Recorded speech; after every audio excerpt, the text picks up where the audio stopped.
Blue Startups is a venture accelerator in Honolulu, Hawaii. So we are, yes, the lucky people who run an accelerator in Honolulu, Hawaii.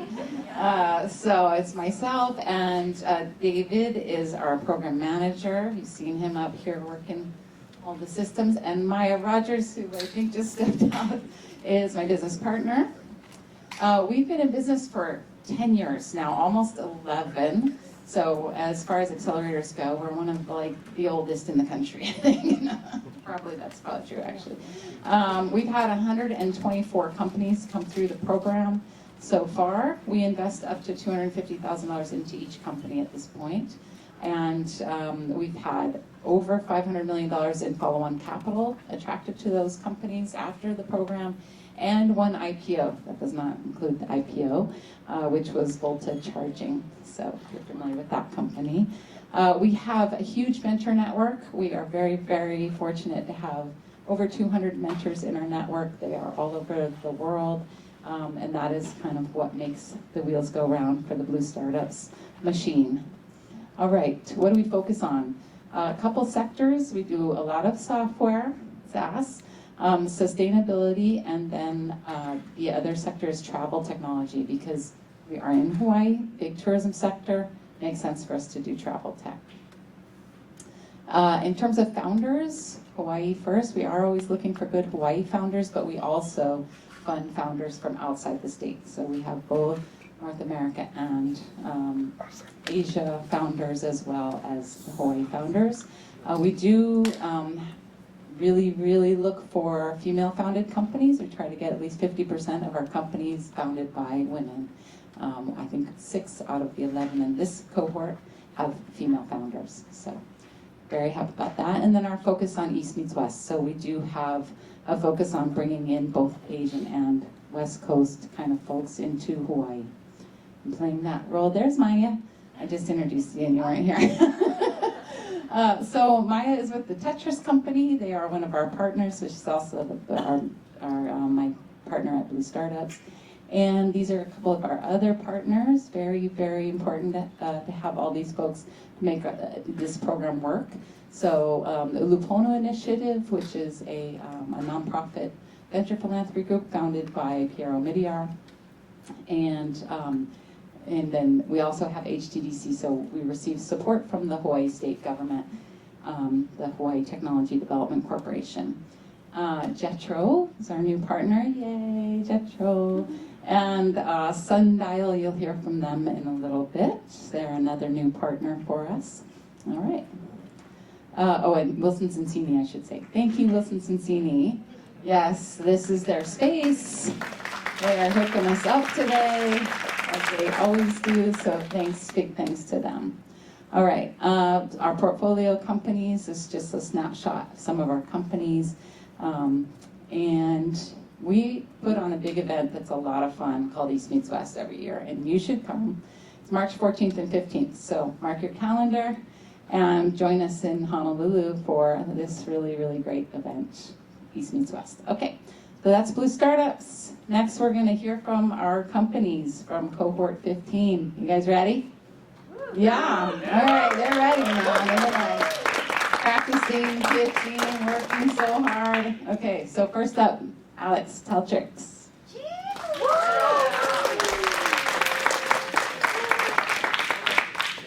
Hello, everyone.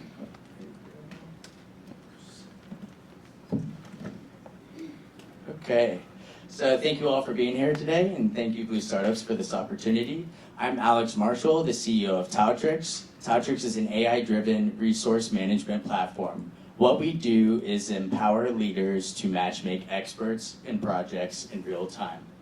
So a lot has happened, things are moving very fast, a lot has happened in the last 6 months, and I wanted to first just highlight a lot of our traction. We've been able to achieve 153K ARR since our launch half a year ago from our first contract. That's 6x revenue growth. We have an extensive pipeline of 3.5 million in value with direct line of sight to another 600K in ARR in the next 4 months. With that, we've been very capital efficient. We've only been spending, on average, 11 cents in sales and marketing to generate $1 in revenue.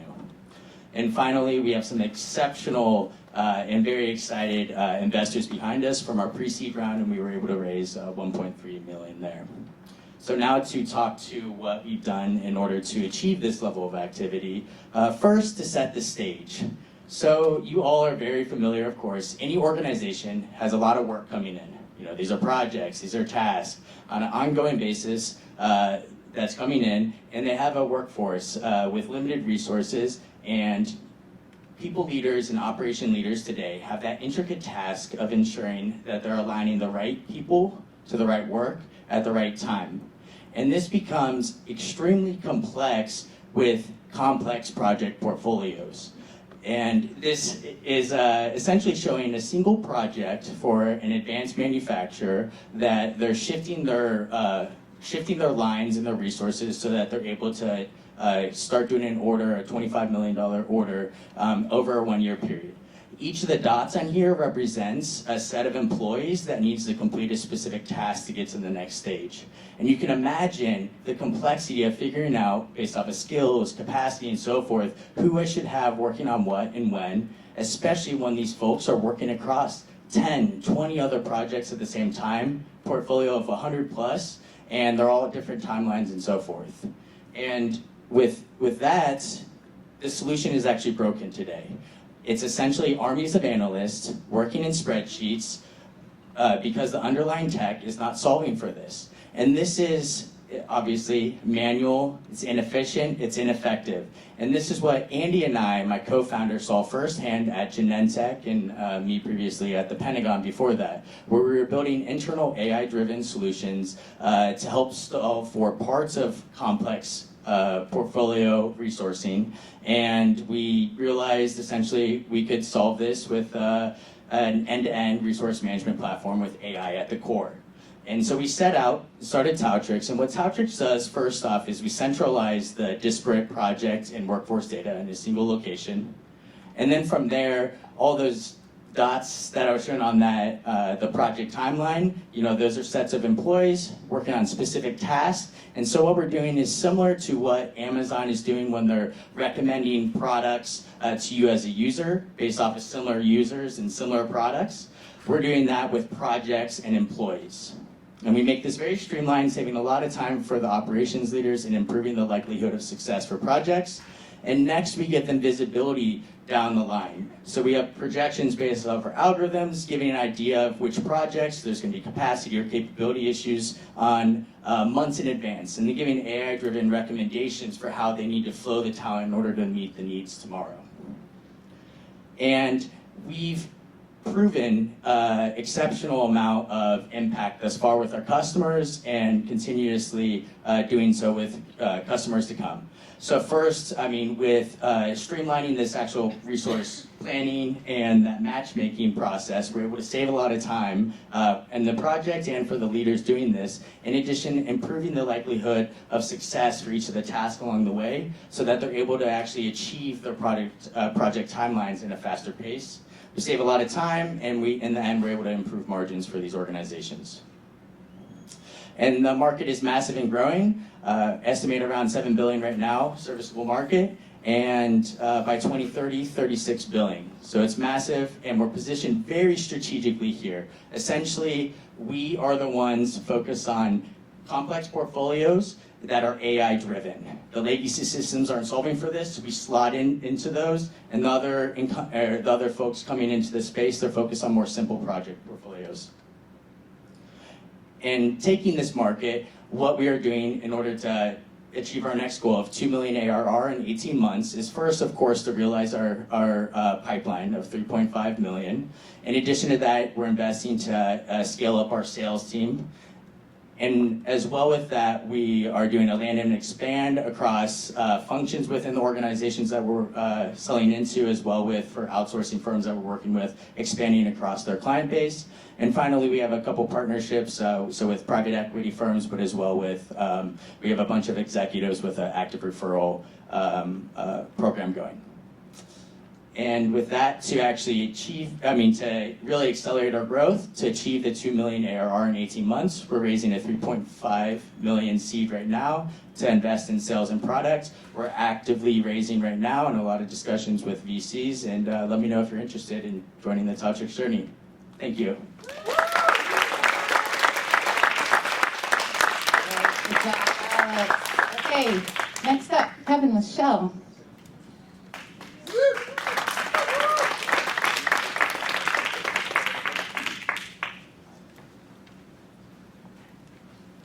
Hello? Okay. Hi, I'm Kevin. I'm the co-founder and CEO of Chelle. But I want to talk to you today about one of our pilot customers, Mike. Mike's the CTO of a company, and he just hired a rock star software engineer. This software engineer is not cheap, though. They cost $250,000 a year. Mike knows that for the first 6 months of their tenure, this software engineer is not going to be fully productive. And that's because onboarding is a problem. It's broken, and it's frustrating for all parties involved. It's frustrating for engineers because engineers have a bad first impression of their company. This company is going to look disjointed and they're going to feel overloaded. It's a hard problem for managers because managers aren't curriculum developers. They're focused on trying to run their team. They're not focused on trying to create hyper-personalized training for each individual member of that team. And it's the trouble for the team because the team now loses one of their most seasoned veteran engineers. This person's going to pair up like a buddy to that new engineer, and now you have 2 engineers operating at diminished capacity. If onboarding is done right, though, it can be a retention lever. You see a higher lifetime value with new employees, and they're going to output and be happier. We're going to see a revenue multiplier because new employees are now going to be productive faster. Instead of waiting 6 months, we can get them productive in 1 month. And it's going to lower your acquisition costs. You no longer need to hire out. What Chelle has created is an AI-generated guide. Our platform creates interactive learning experiences. We combine instructional design with generative AI and advanced topic modeling to output guides that look like what you see on the screen. How do we do that? First, software engineering managers, CTOs, tech leads, people that we call mentors, create objectives. These are things that they want the new software engineer to learn. Then they add documents to support that. Chelle takes over from there, and our AI creates those interactive guides that I just mentioned. It's almost like we automated that buddy system.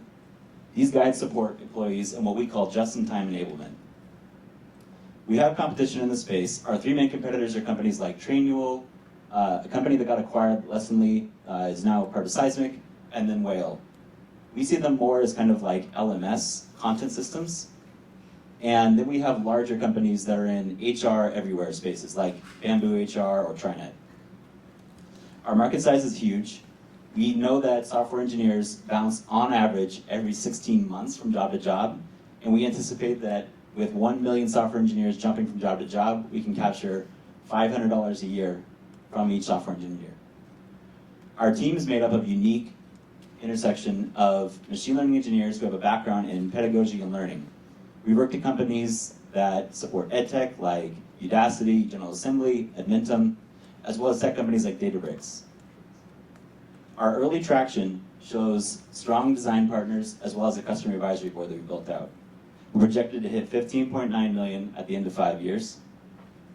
And to do that, we're raising $750,000. This is going to help us scale out our design, our engineering team, and execute on our go-to-market plan. I'd love to contact you. My name is Kevin. You can reach me at kevin@chelle.ai. Thank you so much.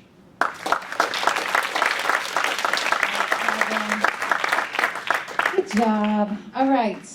Next up is Devon with Landng.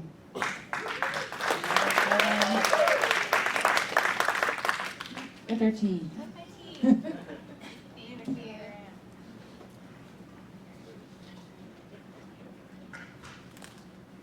Well, hi everyone. My name is Devon from Hawaii and Paris, a social media strategist, and I'm the co-founder of Landng. At Landng, we help brands. We drive the sales of travel products by connecting brands, creators, and travelers. The global influencer marketing platform industry is expected to hit $22 billion by 2025. 70% of travel brands use influencer marketing to reach their target audience, and they're planning to spend $7 billion on digital and influencer advertising this year. This is because the way that people plan travel is changing. 49%, so nearly half of millennials, rely on influencer recommendations for travel purchasing decisions. But it's really hard for travel brands to measure the ROI of influencer marketing. Let's take an example. A hotel collaborates with an influencer. They're able to measure metrics, awareness and engagement metrics like likes, reach, shares, and comments. But when it comes to conversions, they don't have a way of knowing how many leads were generated or sales completed. They're having to take screenshots of comments and DMs to prove the performance of the campaign.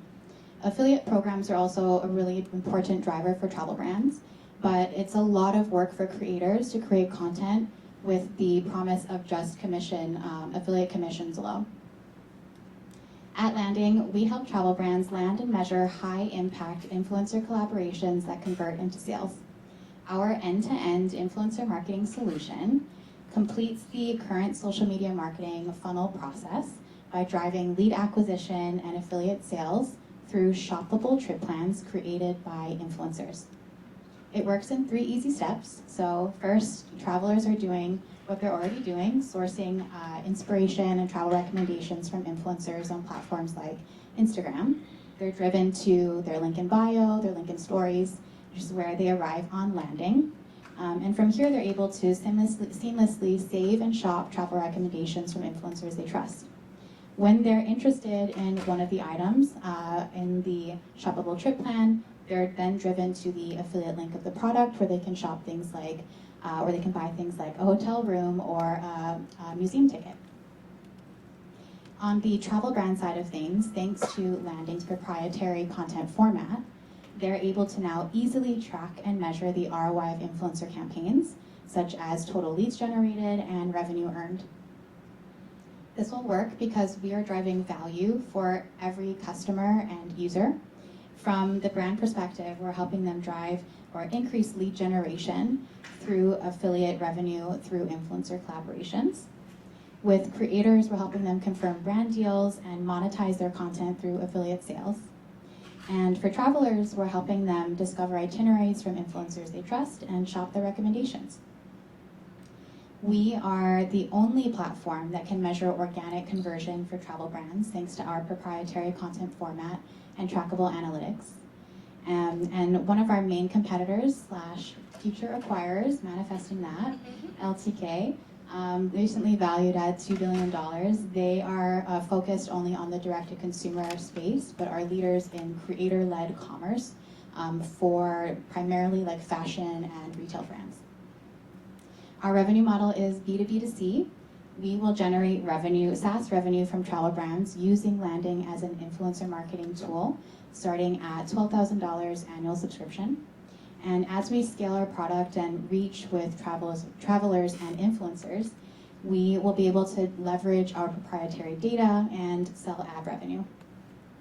In 5 years, our ambition is to acquire 4,000 brand customers, onboard 100,000 influencer users, and generate $50 million in revenue. Our first step towards getting there will be to acquire 12 brand customers this year.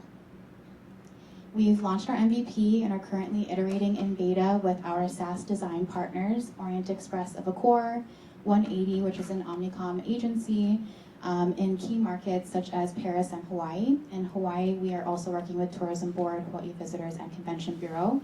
We'll be leveraging these pilots that will be launching towards end of Q1 through to Q2 to then leverage that success for future customer acquisition. We also have 15 LOIs signed with brands currently and a waitlist of 60 creators with a combined audience of 5 million. We're a team of seasoned global social media, marketing technology, and data experts. One of our newest additions to the team, currently in due diligence, her name is Noor. She is a macro creator, has worked with brands such as Fairmont, Prada, Louis Vuitton, be able to add a lot of value in terms of introductions to influencers globally, as well as exact types of brand customers that we're looking to acquire. We're also supported by some of the biggest names in the industry with advisors from, again, Accor, Omnicom, and a brand pilot customer, Orient Express. and we are currently raising our pre-seed round. There's only $600K left in our pre-seed round currently, and with notable investors including Blue Startups, Blue Ventures, as well as Hatcher Plus. Within 18 months, our milestones that we're looking to hit is onboarding 6,000 influencer users, acquiring 30 brand customers, and generating 36K MRR. The time for landing is now. Where will you land next? Thank you. Devon. Your tea. Got your tea. All right, next up is Ram with Intent. Come on down.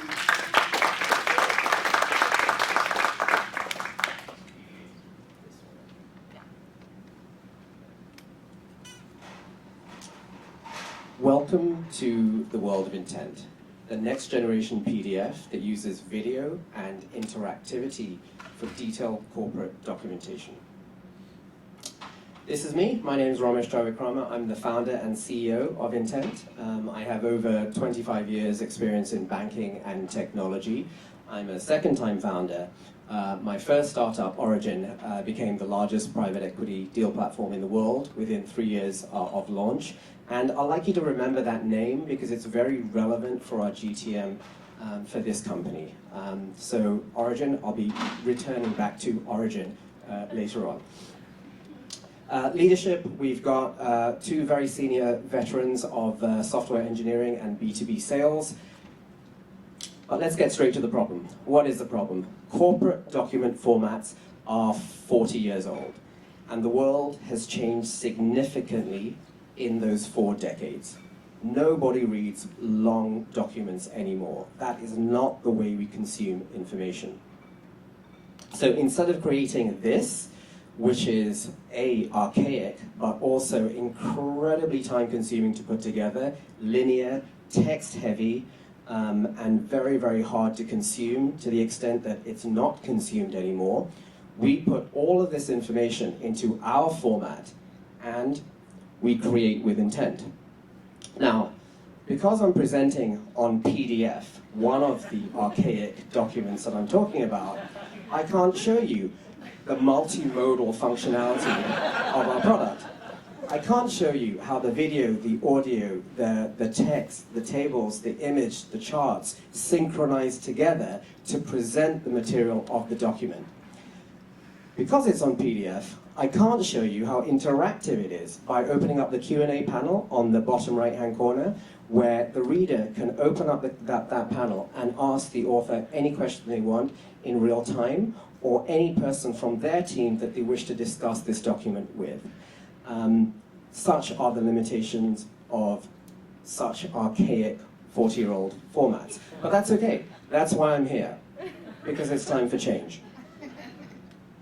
Okay, let's talk about market size. As you can imagine, the world of corporate documentation is absolutely huge. The entire addressable market is absolutely massive. Resources of $36 billion spent per year in all sorts of corporate documentation across the board. I'd like to get your attention specifically with regard to financial documentation, which is an area that we understand very, very well, intimately, because of my previous startup. And just looking at that obtainable market, that's a $5 billion market per year and growing. Now, the competitive landscape is fundamentally polarized into two very distinct categories. Essentially the design focus side, which is really the beautification of existing formats. That's extremely saturated. It's getting more saturated. That's really not where we are. And then on the opposite extreme, intelligence focus, which is really business intelligence like Power BI, Google's Looker. Again, that's not really what we do either. We stand firmly right in between these of corporate long-form documents. And currently that landscape is relatively empty.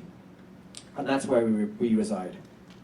Our revenue model is very simple. It's a straightforward SaaS model. We currently have 3 tiers, a standard, premium, and enterprise. The pricing is fundamentally dependent on 2 levers, number of publications per year and number of seats. Now, coming back to Origin, our go-to-market strategy. It's ecosystem-led. This is a vertical that, as I mentioned, we know exceptionally well. Why is it ecosystem-led? It's because Origin owns an ecosystem of 60,000 institutional clients. These are active clients of my previous startup.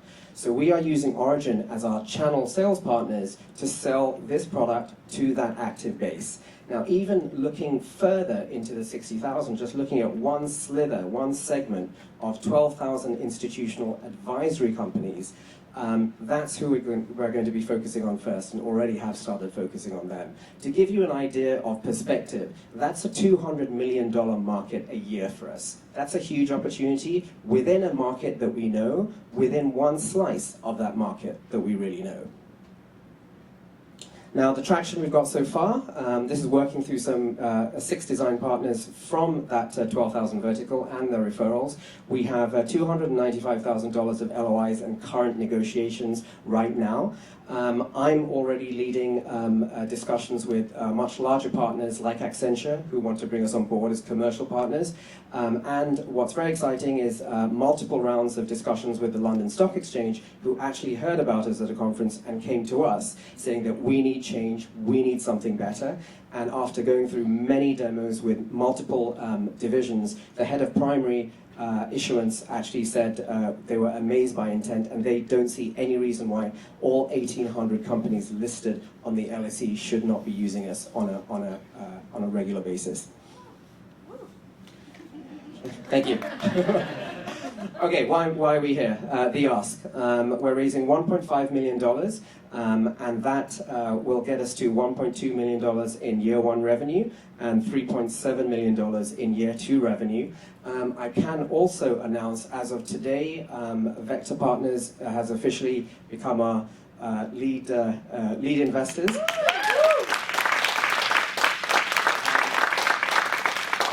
I would introduce you to Mark, but he just left. I think to get his checkbook. So that's all very good. So if you understand this problem, which I think everyone has seen, and you can feel this pain, and you think our solution is something that you'd like to learn a little bit more about, please come and talk to me. I'll be here all afternoon, and I'll be here in San Francisco all week. I'd love to have coffee with you and talk about this a little bit more. And more importantly, if you are ready for change, leave the past behind you and be part of the future. Thank you.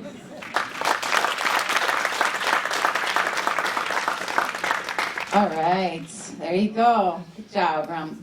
Next up, Meg with segment X.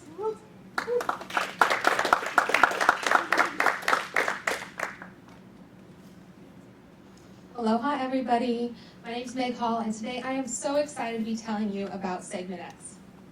Segment X is the AI-powered playbook for B2B sales. We help sales reps deliver the right message to the right person at the right time in the sales cycle.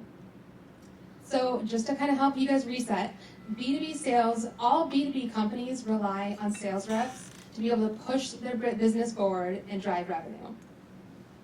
And the good sales reps know that they need to do their research so that way they can personalize the sales cycle and help their customers be able to know, how they can work together and how your company works inside your tech stack. But the problem here is that 40% of a sales rep's time is spent researching and preparing for sales conversations. And that's all time that sales reps are not spending with a customer. How do I know? Well, I've spent the last decade of my experience working on solving this problem. So at Oracle, I ran their largest global sales play, which brought in over $200 million of revenue per year, and that was for Exadata. And at Coupa, I ran their vertical industries go-to-market. So what that means is, how do you personalize your pitch for every single industry, like life sciences versus manufacturing?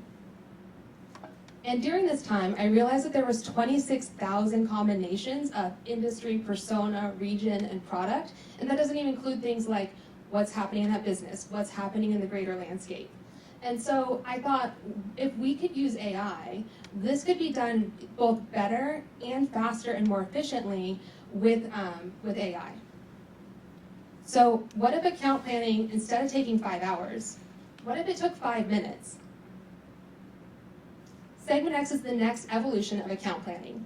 How it works is your company will give us the list of all of the accounts that they want to go after, and we will scrape their website, figure out what they do, look at their news, look at their financials, try to figure out what's driving that business and where they want to make investments.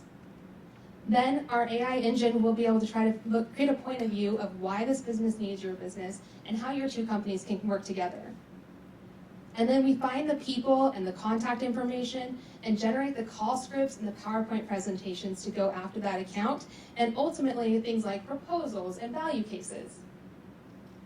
Now, if you know anything about software, you might be wondering, how does this compare to and work with your current tech stack? So if you think about all of the sales tools that are out there, which I know there's a lot, but the thing about them is they all have the same interface for all their customers. So whether you're selling houses or you're selling software, then either way, you get the same thing.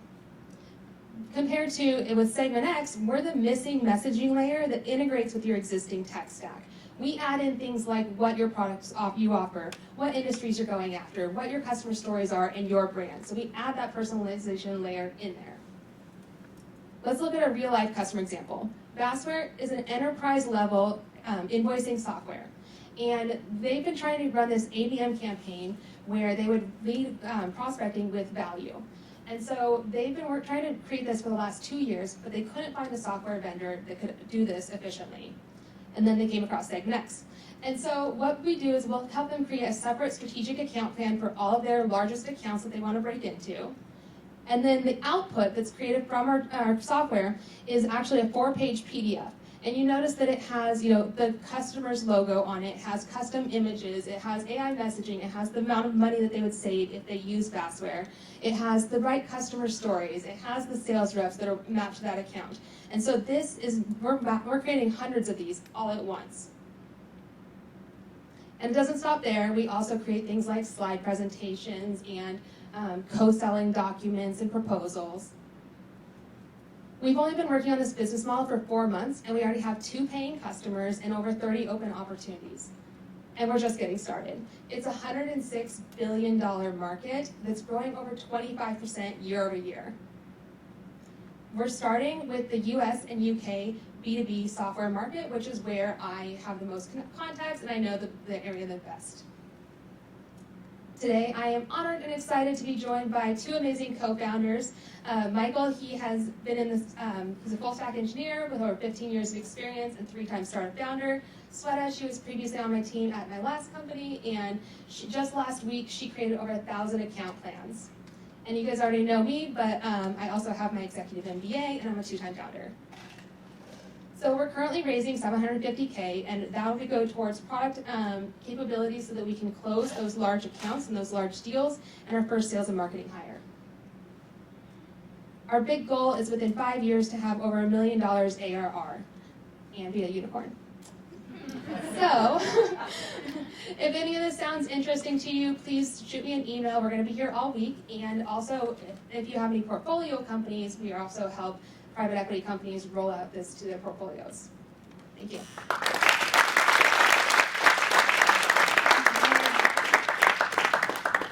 Okay, next up, Charles with BiteSlice.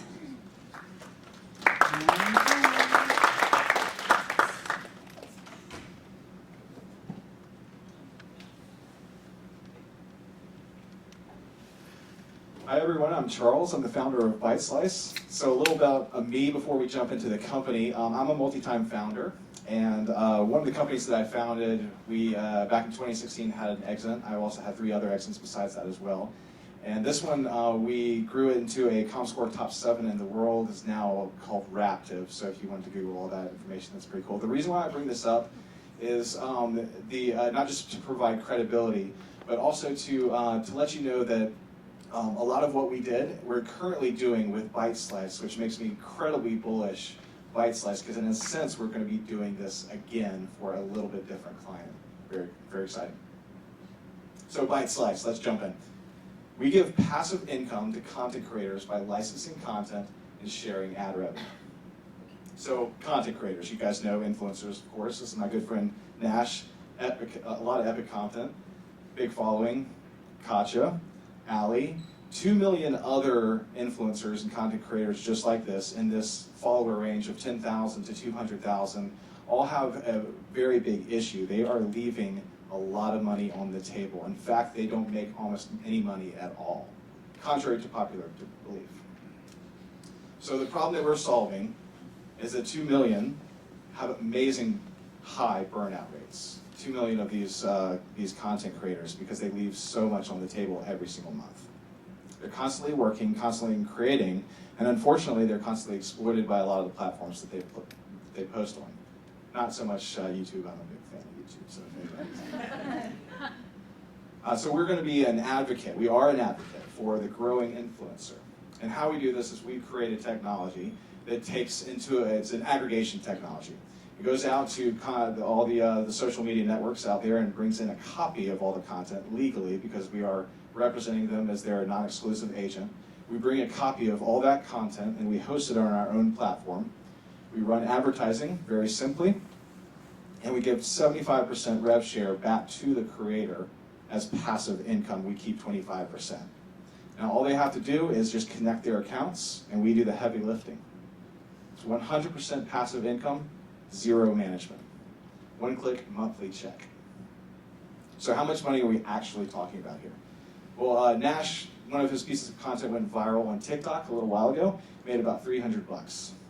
Not so much. And this is the cause of a lot of the burnout, is they just don't make enough money every single month. Now, if that same piece of content went viral on our site, 30 times that.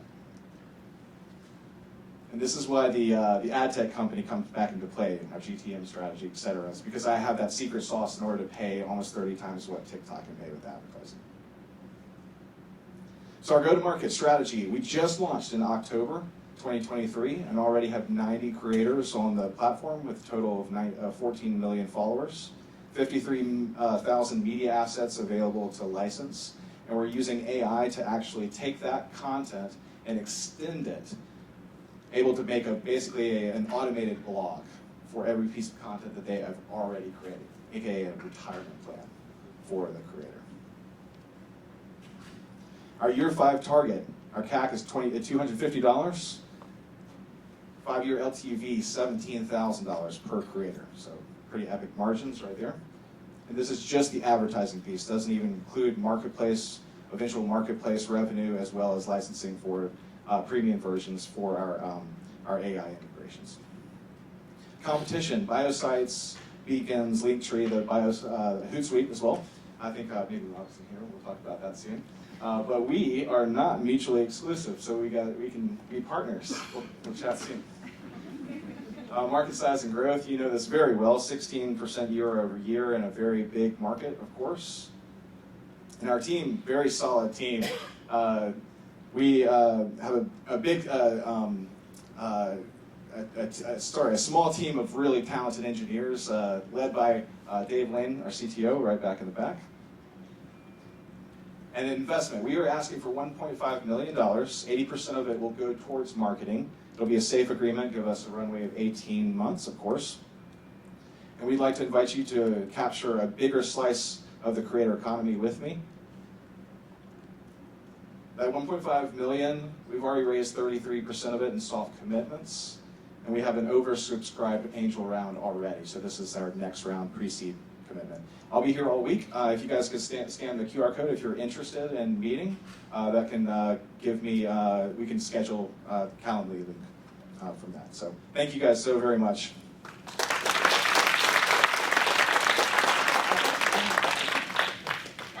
Good job, Charles.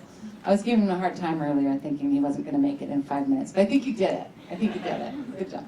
All right, next up, Mina with 40 Hammocks.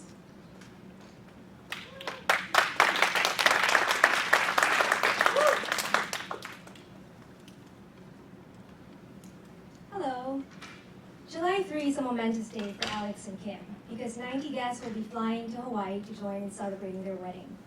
To the guests alike, the couple got a hotel block deal, so those who want to stay with them can do so at a discounted rate. If the guests start to book their hotels directly, this is what they're going to pay. But through 40 Hammocks, they got 20 rooms during peak period at $200 less a night.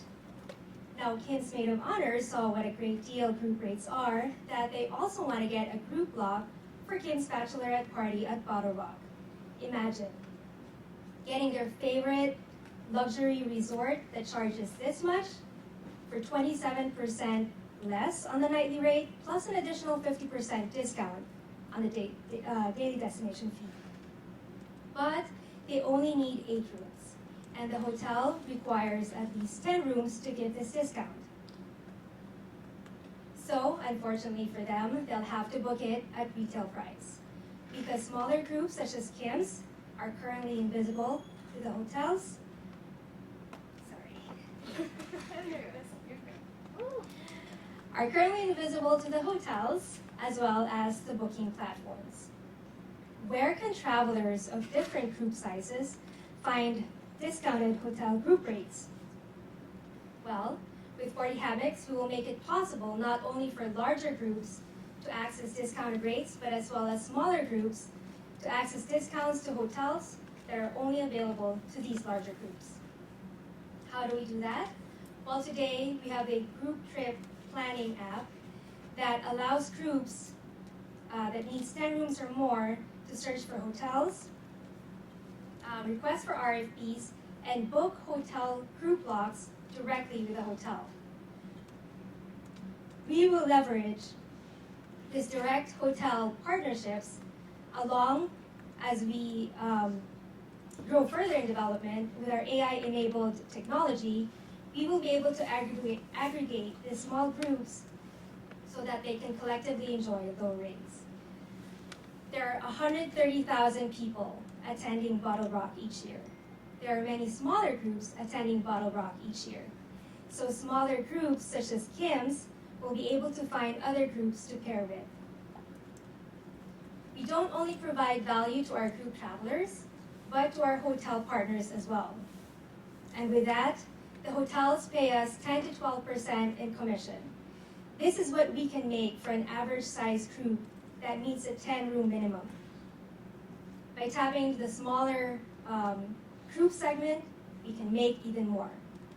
And the best part is, in order to get these unbeatable deals, the groups are committed to the number of rooms that they sign up for, so we provide guaranteed bookings to our hotel partners.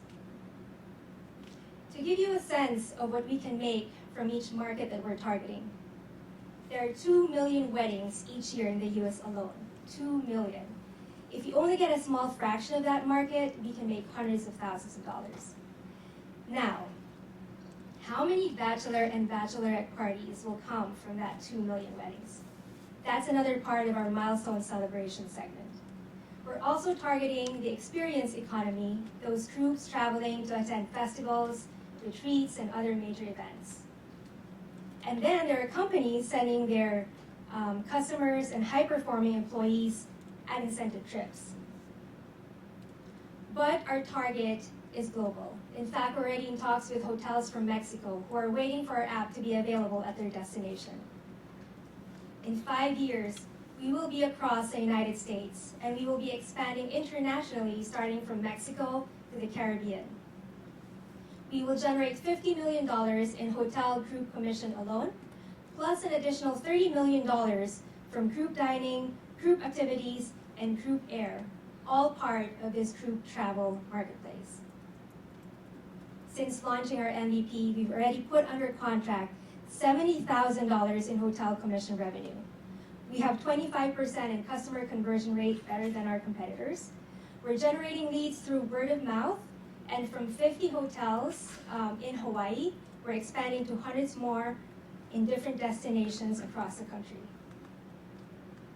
How are we generating customers? We piloted in Hawaii, and we're partnering with event professionals such as the Oahu wedding planners. We're also partnering with local event venue operators. We will replicate this model as we move outside of Hawaii and get recurring referrals. We will be partnering with brands that are related to events and travel, and we have B2B. We will be forming B2B partnerships with for our affiliate program.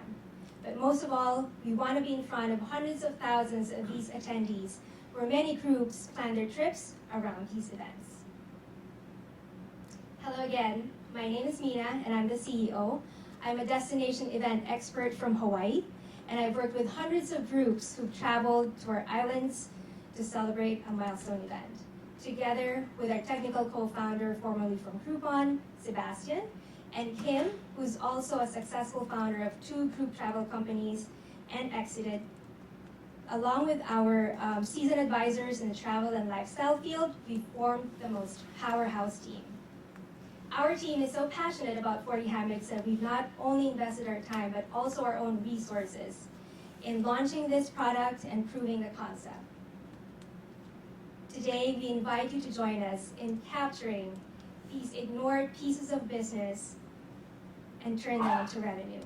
We are raising $1 million on SAFE so that we can reach thousands of event professionals across the country as referral partners, to improve our conversion rate to 35%, and to scale the features and functionality of our technology so we can increase capacity to support thousands of users. Many of us have New Year's resolution. This year, we encourage you to travel and gather and make memories that will last a lifetime with 40 Hammocks. Thank you. All right, Mina, good job. Nice. Well, next up, he's already here. Matt with legislation.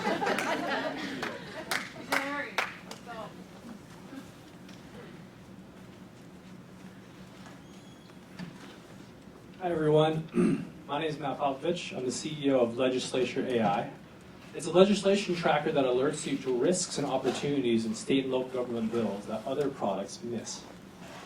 So I'm here to talk about something that I know everyone finds very exciting. That is local government. Hell yeah, right? Are we excited? Well, let me tell you, for companies in regulated industries, for state-level unions, for state-level trade associations, it's serious business with millions of dollars at stake every year.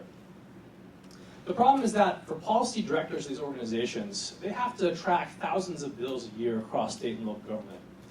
Now, they might subscribe to an existing legislative tracking product, but what they find is that these products are designed and marketed toward DC lobbyists who want kind of a very broad and shallow view across the entire country. And so what they tell us in customer discovery interviews is that these products miss key bills. And missing one bill could cost the industry millions of dollars. These policy directors don't trust these products. So even the ones that subscribe to them still tell us they read every bill every year, and they still miss things. So we've built the ideal solution for this customer based on their feedback. It's an army of AI analysts that reads every bill on your behalf in real time as it's introduced or scheduled for a hearing, grades them on multiple axes according to your priorities, and gives you immediate alerts when you need to take action now. So here's an example of a bill that would be missed by competitor products. Let's say you're a policy director at a homelessness advocacy organization.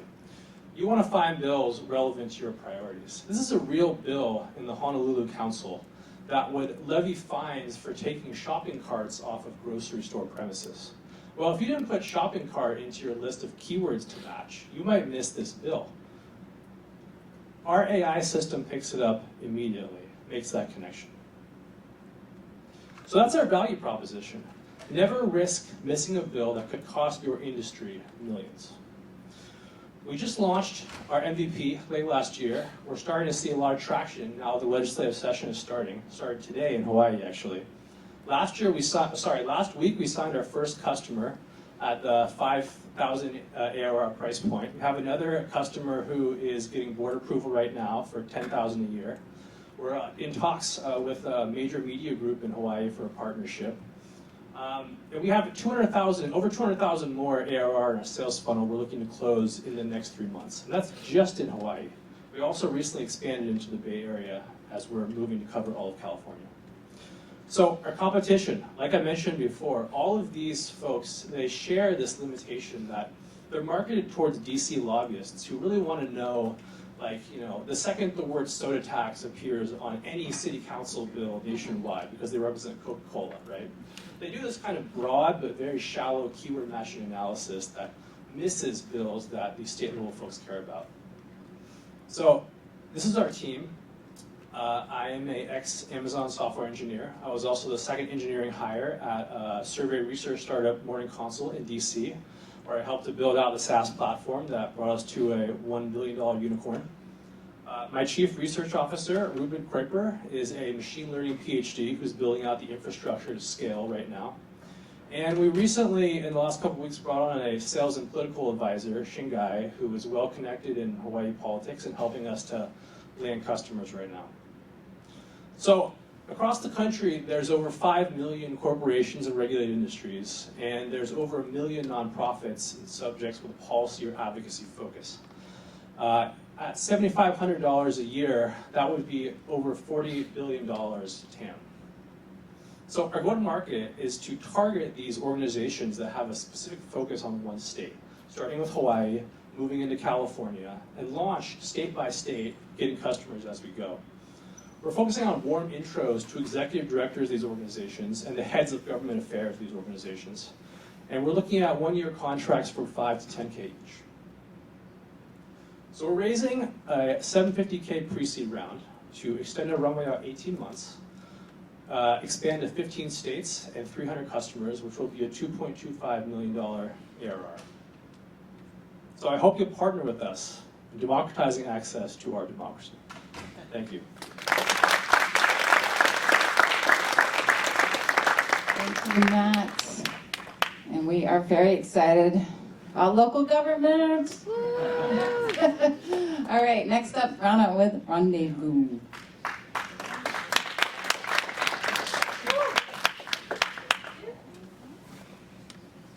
Good afternoon, everyone. I'm Rana. I have no idea how you follow local government, but I'm going to try. So I'm going to talk to you today about Randevu. I'm going to get in my designated spot. Thank you. Randevu is the first personalized networking platform for communities.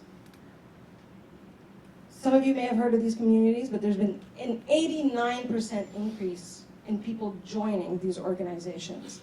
They've been flocking to them at a massive rate of growth, and at an organization like Chief, went from 5,000 to 20,000 people in 1 year alone.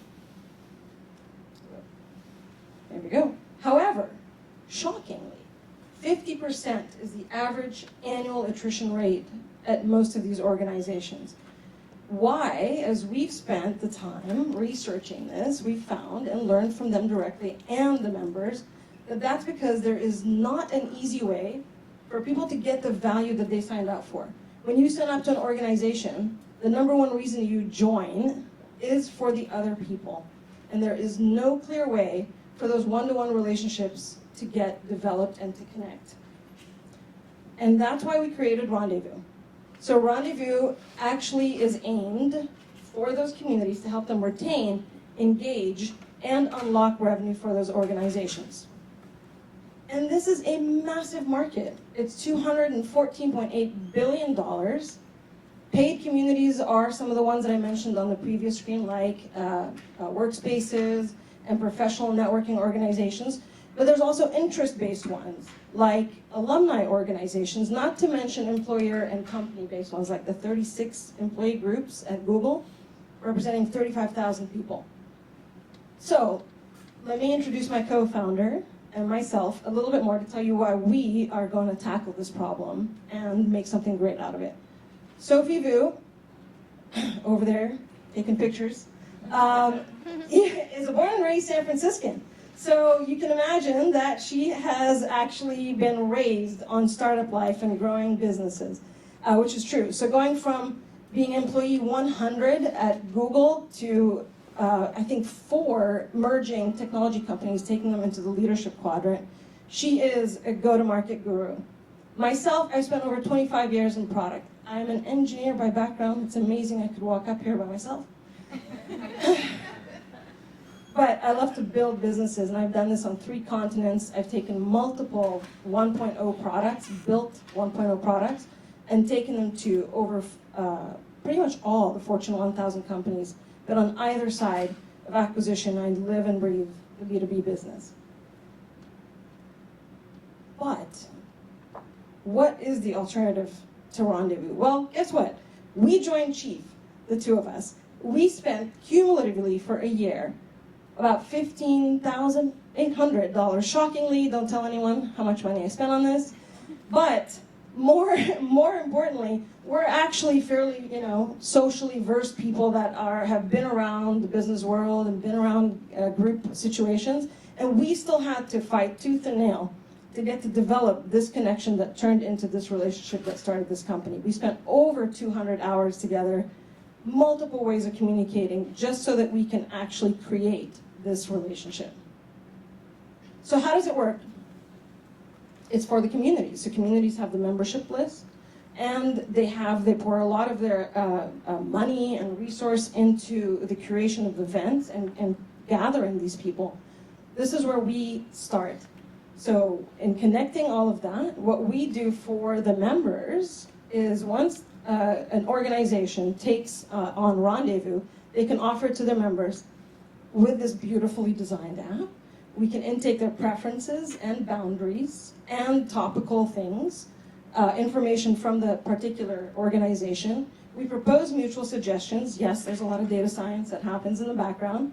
And then we do all the tedious work, the scheduling, the reminding, the notifying, so that this can happen over a long-term relationship, and you can actually form the bonds that you don't often get just joining an event for a few minutes.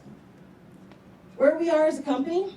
Well, we are in contract negotiations with one of these organizations that's been around for over 10 years, and we have a solid pipeline representing about $150,000 of contract value with similar organizations. We're going to work with Blue ongoing and Hub Co-working to launch into those communities and activate this beautiful relationship building. And it should bear saying that over the last few months, we've added over 90 similar organizations. So how do we sell? We sell directly to them. What we found is they fall into 3 categories. It's on a straight B2B SaaS model. There's a small, medium, large organizations on a per user basis that represents an ACV anywhere between 30 to 100,000 annual subscription per organization. We are ripping our way towards getting to $1 million ARR by the end of this year. That's a target of 12 organizations. And then we see this as an expansion well over 4 years to greater than 30 million ARR and an entry into the enterprise. So we are Randevu, and we are raising $1 million on a safe. But also, I invite you to scan this, get in touch with us, because this is a wonderful group of people. And I promise that's not my Venmo. Maybe. But also, we have releases to early testers, and we'd love for those of you to join our particular community that Sophie and I are part of. Thank you very much for your time. I'm Rana. Thank you very much. Next up is Brandon with Arrowe.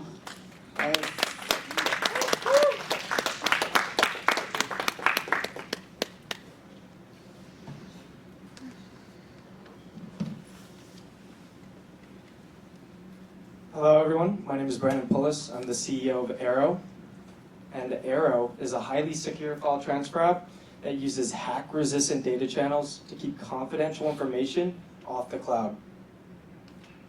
So we launched our product on November 1st, and since then we've gotten three enterprise agreements that total over $220,000 in ARR. Today, there's no practical way to share the most sensitive data, media, and intellectual property without using a cloud middleman. Gmail uses a cloud, Dropbox uses a cloud, and even supposedly high security systems like MoveIt uses a cloud. The truth is, every one of these can be and has been hacked, with sensitive information stolen. Introducing Arrowe. Arrowe is secure, cloudless file sharing.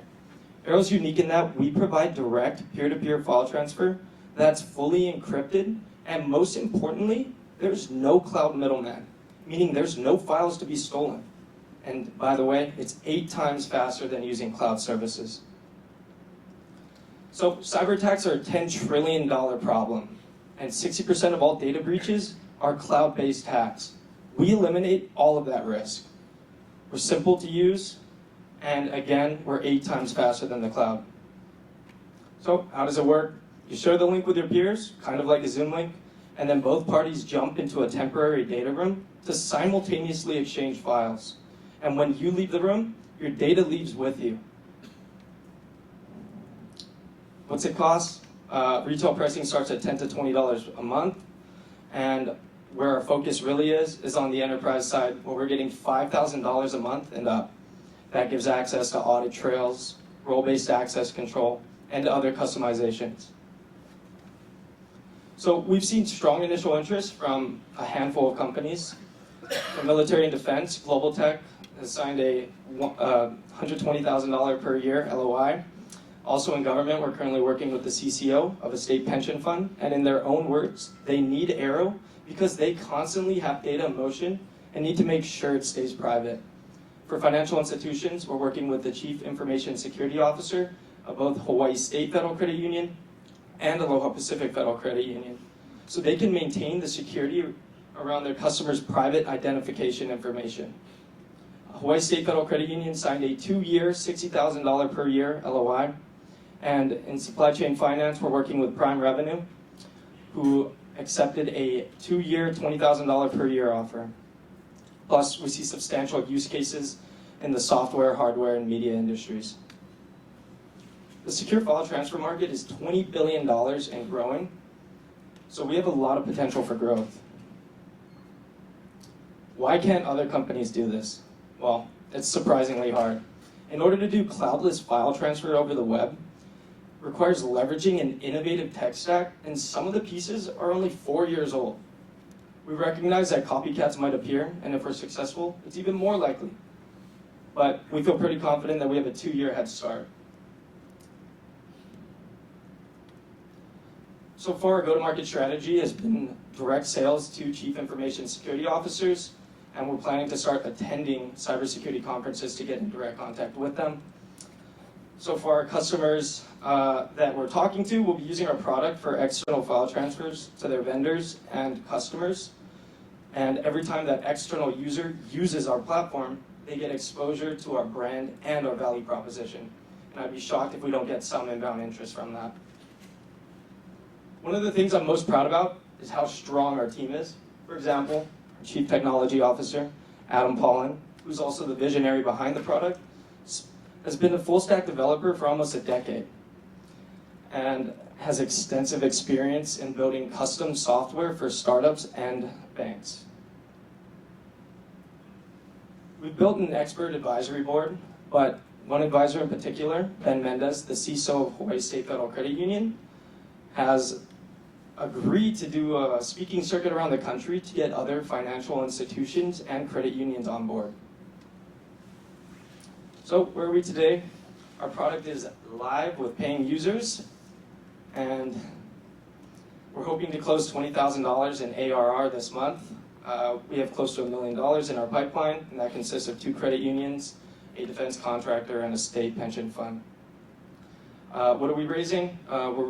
We opened a $1.25 million round on January 2nd. And what we're really looking to do with this money is to develop the enterprise features that would get us bigger revenue hits. Thank you.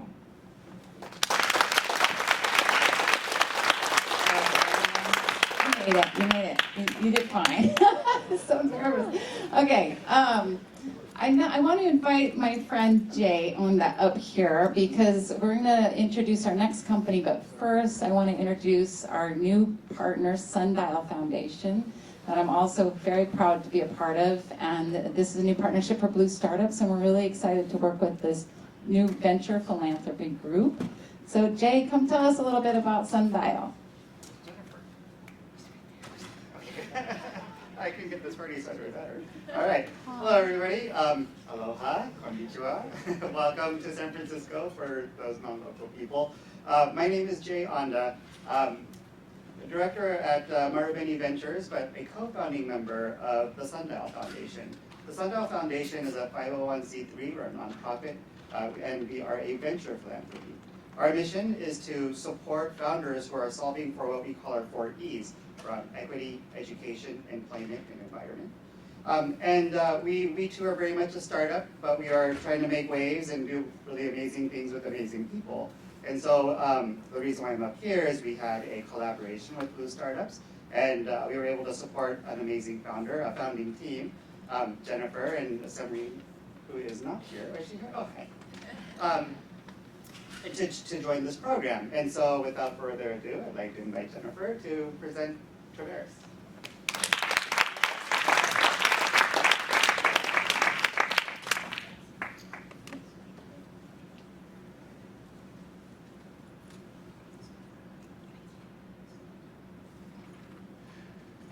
Hello, everyone. Thanks for sticking around to the end. My name is Jennifer Lowe. I go by J Lowe, and I'm the CEO and co-founder of Travaras. Here with my co-founder, Samreen Assad. We met at Berkeley 3 years ago, but really started to work on Travaras last year. And my journey in sustainable travel started over a decade ago. I actually had the great opportunity to work and live in Hawaii for the last 2 years. And I had this expectation of going to Molokini. If you've ever been, you probably were expecting to see something like this. Vibrant coral reef ecosystem brimming with life. And instead, I jumped into the water and experienced this, a lifeless ocean habitat plagued with coral reef bleaching. And the problem is, this is not unique to Hawaii. This is happening in destinations all over the world. But the thing is, travel actually does impact destinations. And there is a traveler unawareness of the impacts of their travel into these destinations. But the reality is, travel leads to higher waste and pollution in destinations all over the world, which also leads to depletion of resources in these destinations. And oftentimes, I hate to say this, but oftentimes the cheapest booking options, cheapest hotel, cheapest tour, cheapest restaurant, are the bad actors that contribute the most to the destruction of these destinations. Traveler awareness is on the rise though. In a recent survey by Skift, which is a huge research agency for the travel industry, they found that 90% of travelers surveyed that they want to travel more sustainably, but 70% of them actually tried and they couldn't. So why can't people find and book sustainable travel? Because they simply can't. Travel information is disaggregated across platforms. There's a lack of transparency in sustainability metrics in travel. Travel has always been the consumer market that's lagged in innovation, and so we're finally catching up. And finding sustainable travel options is just simply difficult. It takes a lot of time. And currently today, there is no one platform that really solves for planning sustainable travel from start to finish. We have our Booking and Expedias of the world, Get Your Guide, which is where I came from, that are focused on mass tourism. So their algorithms are built around top destinations and top things to do. So pivoting away from that would not align with their business model. Meanwhile, we have some new players in the space, like Time Traveler and Eco Hotels, that are really focused on hotels, which again is only a partial segment of the travel vertical. And big contributor to why there's not any sustainable travel platform in the world right now is because sustainable travel has historically been offline and there hasn't been infrastructure in place to help this green energy transition, renewable energy transition. But in the last 10 years, as I experienced during my time in Hawaii, many hotels are becoming LEED certified, many tour operators are becoming B Corp certified, and they're doing a lot of incredible work in destinations to reduce their carbon footprint, their environmental footprint, and support the green energy transition. So in 2022, the ecotourism segment, there was actually over $200 billion spent on sustainable travel. That's a huge number. And not only that, but they're growing at 14.7% compounded annual growth rate. In the overall global travel and tourism segment, the average growth rate is around 5%, which is pretty healthy for an industry. But when you think about sustainability and travel, I mean, this is growing 3 times faster than the norm. And that's where we come in. So we have figured out how to aggregate supply of certified sustainable inventory, report and offer reporting transparency in an area that has historically been very opaque. We help conscious consumers really understand who they're booking with and what they do to impact those destinations in a positive way. And lastly, our curated travel recommendations basically make it easier for our customers to be able to find and book sustainable travel that's personalized to their travel preferences. Our business model is a marketplace model where we have a commission structure with our local partners. And we actually just launched our pilot in Hawaii, where we're doing a lot of A/B testing around different ways to get in front of our conscious consumers. But during my time at Get Your Guide, it took 1.5 years to close 100 tours onto Get Your Guide Hawaii. And we were able to do this in 3 weeks. So imagine how much that is a cost advantage for us to be able to scale this inventory quickly, but also we had a 100% close rate. Never in my 15 years in sales have I ever had a 100% close rate. This is crazy, but it is the value alignment that we are seeing with these Hawaii partners that want to support this movement. So we have contracted 25 hotels and 89 tours that are live right now. We still have 30 more tours coming online soon. These estimated first year revenue for these suppliers is around $50,000 per year, GMV. And we have a pipeline of 1,400 LEED certified hotels and 10,000 tours around the world that we can basically activate as soon as we have funding to do so. So we've been testing and targeting how to find these conscious consumers. Currently, we have 37 partners in Hawaii that we're looking to have supplier collaborations with. We just launched our first supplier collaboration 2 weeks ago to understand how to engage with their audience. These are 1.2 million customers of our travel partners that are certified sustainable that already have this engaged audience. We also are working with sustainability influencers. So these are the Ivana Cooks and Chelsea Kawais of the world that are already super active on social media with their following, and they have over 5 million actively engaged followers. And lastly, we're looking to align with value-aligned brand partnerships. So these are companies that really already have figured out how to get in front of these customers that are paying a premium for conscious consumerism, right? So this is our North Star. So our investment ask is a 1.2 million pre-seed, and this is going to allow us to be able to invest in our team, as well as hiring our sales and engineering team, but really acquire the necessary inventory to scale. For many marketplace models, it requires both B2B to C. So this means that in order for us to have an effective strategy, we really do need to activate as much supply and have as much coverage as possible. And lastly, with 25K revenue per partnership in our first year, we believe that we can project 3.7 million in GMV. And we know that we have the winning team to do this. Samarine is one of the best technologists I know. She has spent the last 15 years building product from the ground up at Tesla and at Bloom Global, a sustainability enterprise software solutions company. And both of us have learned so much through our network at Haas. And our advisors are incredible. We have our advisor from Hawaii Tourism Authority, who also helped open up the very first online marketplace 20 years ago. And we also have advisors from BCG, Twilio, and so on and so forth. So join the movement, help us build this sustainable travel platform. Again, this is not an investment in just a company, it's an investment in the future of this planet. Thank you.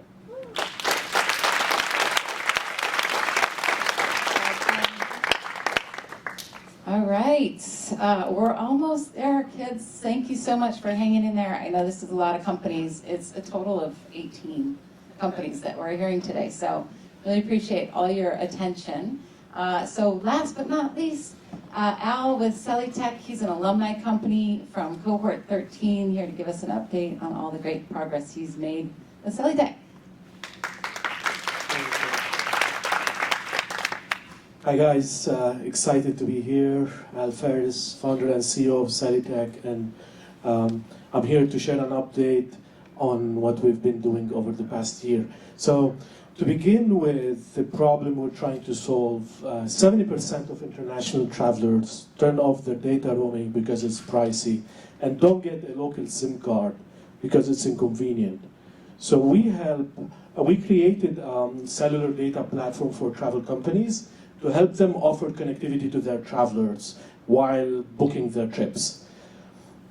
Our platform is one click, highly converting. It's highly secure, US hosted and US made, and it's extremely fast, providing best service from the top 5G and LTE networks in over 200 countries.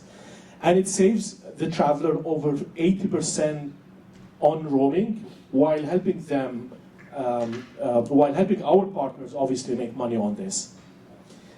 Now, the key element or the key innovation we've pioneered in this space to create this category is basically making the eSIM programmable so that you can add it in one click to any booking, any flight, any hotel, any booking you make, which makes it highly convenient to the traveler, but also highly converting to the partner. And we've patented this in the US and globally. And besides helping our partners offer eSIM as a new ancillary, we help them also brand the eSIM network. Why this is a big deal? Because we give them over 400 mobile impressions per traveler per day, so that they can do more with connectivity, so that they keep their brand on the mind of the traveler, so that they can come back to their app or website, engage more, do more. Our business model is a B2B SaaS model. So we charge by eSIM, and we charge a branding subscription if you opt to take the branding option. Our gross margin is over 65%, and our LTV to CAC is over 6. Our partners on average add $7 on top of our eSIM prices. The market, thankfully, is finally helping us with international travel coming back. We expect full recovery of international travel this year, while eSIM is also growing into becoming a default feature of all connected devices. And as you may know, mobile bookings are now over 50% of all online bookings, which is making our service strategic to our partners. We powered thousands of bookings per day at the moment. We've signed and piloted probably over 70% of the top 30 OTAs, including Expedia, including Flight Hub, Kayak, Fareportal, etc. And we're different than our competition by having a B2B focus. We have a lot of B2C offers out there. We believe we can add more value, create more value while having a business which is more defensible. Now, to quickly share the update over the past year, so we've raised a small seed round in August 2022, 1.2 million. It was led by co-fund out of SoCal, and that helped me basically as a technical founder hire my commercial team. So I've hired my co-founders, Rich Bratton and Lauren Koenig, that helped me build a pipeline effectively. We grew our revenues to 700 or 600,000 ARR at the moment. We expect to be at $1 million in end of Q1 and at $2 million in the second half of the year. We've won multiple awards in mobile tech and in travel tech. We increased our coverage to 200 countries from 120. We've proven a very high conversion rate, so our partners were expecting 1% conversion rate when we were getting started. And now on average our conversion rate is 7%. We also secured new utility patents in the US and globally.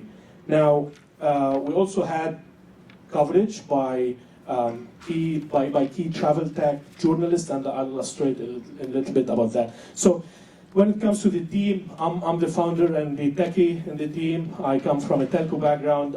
I founded Axis, which is a $100 million IoT company that used to serve the telco industry.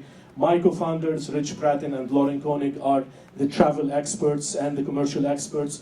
Rich was one of the founding members of Kayak. Lauren had a travel tech startups, and we're supported by an experienced board. Our funnel is at the moment $100 million.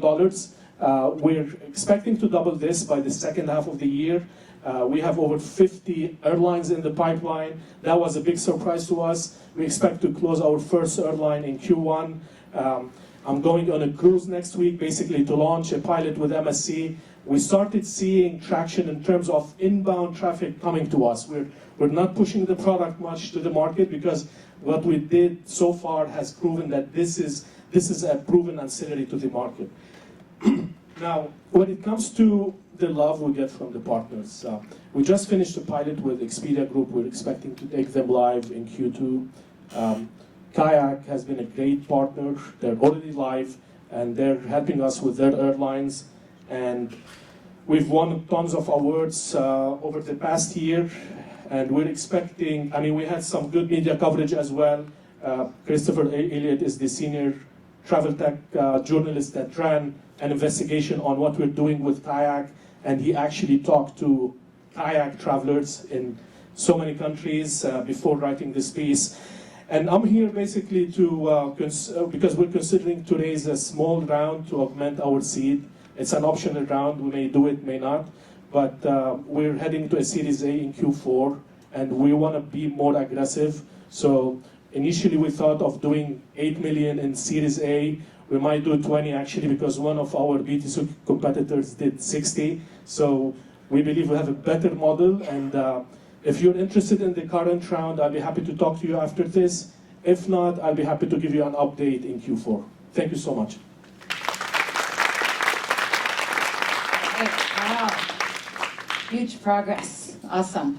Okay, so that concludes all the pitching. Again, thank you guys for paying attention. I assume you were paying attention. I don't see a lot of phones out, so that's good. Oh, I just busted you. Sorry. I wasn't trying to do that. She's like, anyway, we're going to have a reception after this. There's going to be alcoholic drinks as well as non-alcoholic drinks. Yay!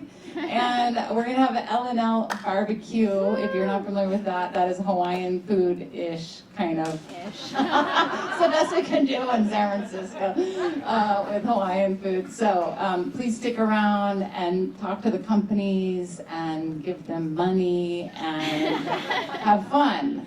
All right, aloha. Thank you.